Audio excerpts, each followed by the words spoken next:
It's been a year since Thailand reported its first case of COVID-19. The patient, a Chinese tourist, was also the first case recorded outside of China. Well, compared to many other countries, Thailand was mostly on top of the pandemic for much of last year. But a new outbreak could undo its efforts and threaten economic recovery. CNA's Saksasa Sambat reports. It was just another day for Thongsuch Thongrat 1 year ago. He had picked up a passenger who was feeling ill and wanted to go to the hospital. During the drive, the woman sneezed on him. A few days later, Mr. Thongsuch found himself in the hospital too. He became the first locally transmitted COVID-19 case in Thailand.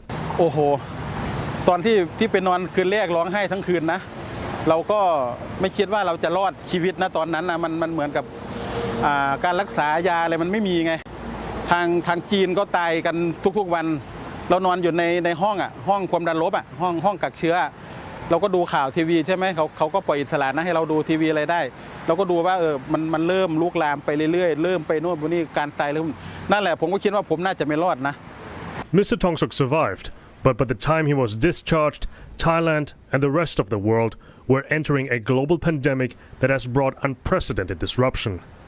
โอ้ลดได้ผมรู้สึกว่าน่าจะเข้า 90% เลยนะวงการแท็กซี่คนที่เดินทางเนี่ยกลายเป็น work from home กลายเป็นทำงานบ้านทำงานอยู่ที่บ้านบริษัทไม่ให้มา Like many others, I was one of those who had to work from home, reporting from my balcony instead in the field.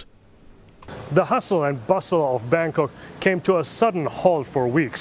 For a country so reliant on tourism, the decision to go into a lockdown and close its borders wasn't an easy one.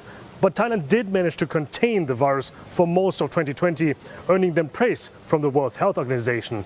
It did come at a great cost, however. Places like Khao San Road here are still suffering. Tourist arrivals plunged, businesses were shuttered, jobs were lost. The economy was badly hit by the pandemic.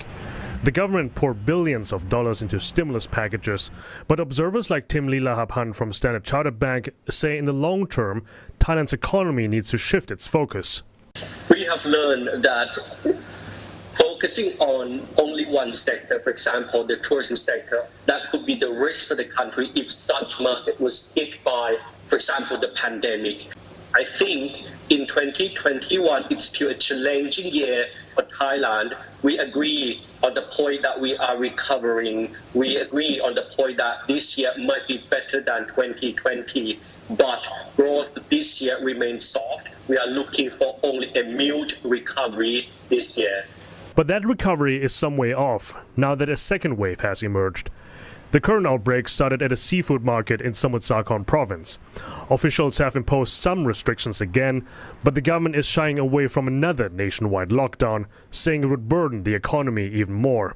So hopes are now on vaccination.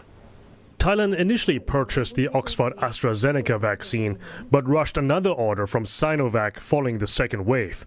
However, the director of the National Vaccine Institute, Dr. Nakhon Premsi, warns against relying solely on inoculation.